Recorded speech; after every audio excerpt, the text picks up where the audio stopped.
أهلا بيكم في حلقة جديدة من برنامجكم تعافى.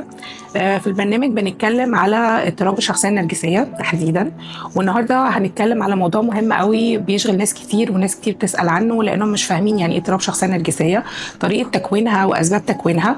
فالنهاردة بنتكلم على كيفية تكوين اضطراب الشخصية النرجسية في الإنسان.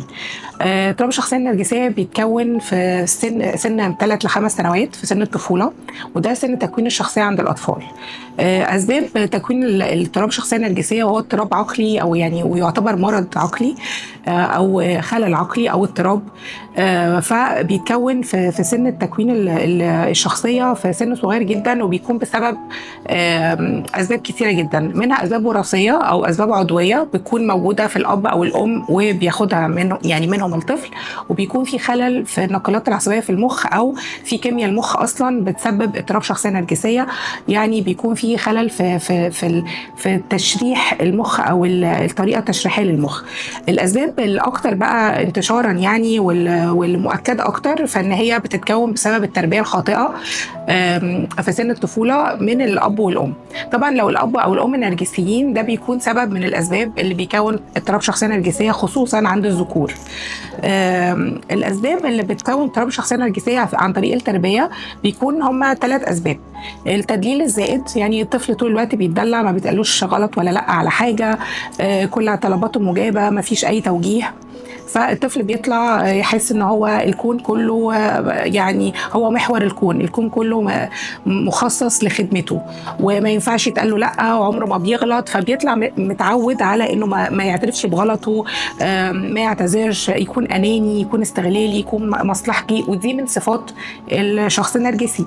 او انه بيكون الطفل اتعرض لتعنيف، يعني عكس بقى التدليل، يعني الحالتين بيكونوا اضطراب شخصيه نرجسيه، والحالتين عكس بعض، يا تدليل زائد ان انا اديت له يعني اهتمام زائد عن احتياجه، او ان هو اتعنف واهمل واتهزأ واخد دايما رسائل غلط عن نفسه.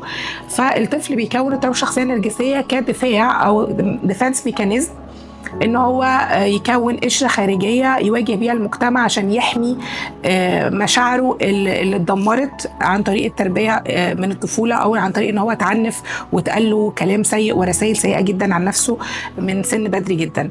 فبيكون القشره الخارجيه دي عشان يقدر يواجه بيها المجتمع، عشان يخفف الالم الداخلي اللي حصل له من الاهل.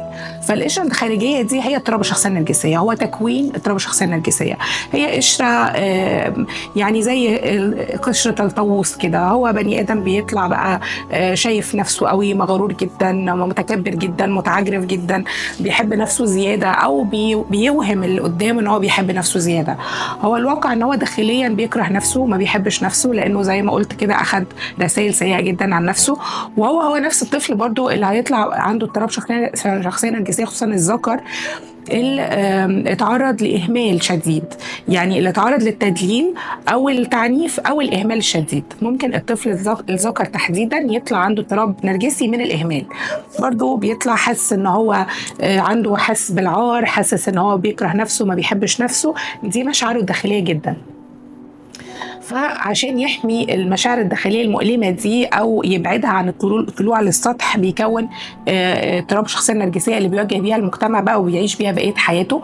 فبيكون طبعا شخصيه مؤذيه جدا للي حواليه، يعني ان هو بيطلع اصلا يعني بني ادم استغلالي، بني ادم مصلحجي، بني ادم اناني، كل همه ان هو ياخد امداد نرجسي، عشان لو النارسيستيك سبلاي بياخده من اللي حواليه ومن الناس اللي عايش معاهم او الناس اللي بتعمل معاهم او علاقاته، بياخد الامداد النرجسي ده عشان يغذي القشره الخارجيه او الشخصيه المزيفه اللي هو خلقها لنفسه بدري قوي، في سن بدري جدا. وبيكون كمان اتعلم من سن بدري قوي طريقه الاستغلال وطريقه التلاعب بطريقه يعني بطريقه كده باي ديفولت، يعني من غير حتى ما بيكون قاصد ان هو يعملها. هو عود نفسه بنفسه على الاستغلال والتلاعب، وانه يكون مصلحجي واناني عشان يحمي مشاعره المؤلمة الداخلية ويغذي القشرة الخارجية أو الشخصية المزيفة.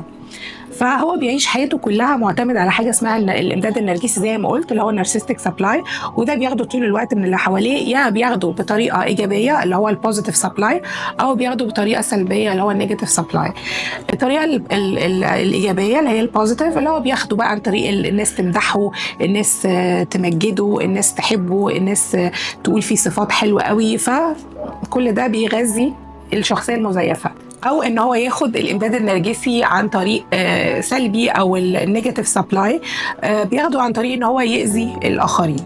فهو لما بيشوف ان هو بيأذي الناس والناس بتتألم بسببه، ده برضو بيحسسه بقيمته، بيحسسه ان هو بني ادم موجود وليه وجود وليه كيان، وبيغذي برضو الشخصيه المزيفه او القشره الخارجيه اللي هي الاضطراب الشخصيه النرجسيه اللي هو مكونه ده. فزي ما قلنا النارسستيك سبلاي او الامداد النرجسي يا بوزيتيف اللي هو ايجابي، يعني المدح والاهتمام والكلام الحلو والتمجيد والتبجيل والحاجات دي، يا عن طريق انه يأذي الاخرين فالاخرين يتألموا. عاده بيكون اذيه نفسيه. النرجسي عادة نادرا جدا لما يأذي أذية جسدية، إلا لو نرجسي سايكوباتي.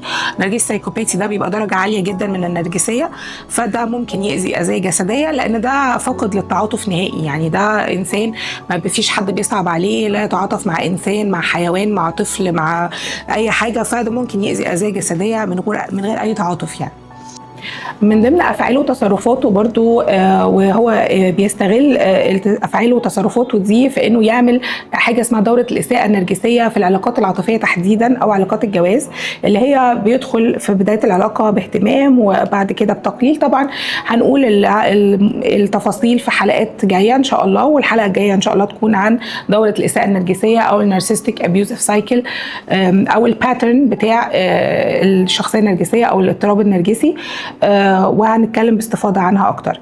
لحد هنا خلصت حلقتنا، إن شاء الله تكون مفيدة وعجبتكم واستفدتوا من الكلام ومن المعلومات، وإن شاء الله نشوفكم في حلقة جاية مع برنامجكم تعافى. شكرا.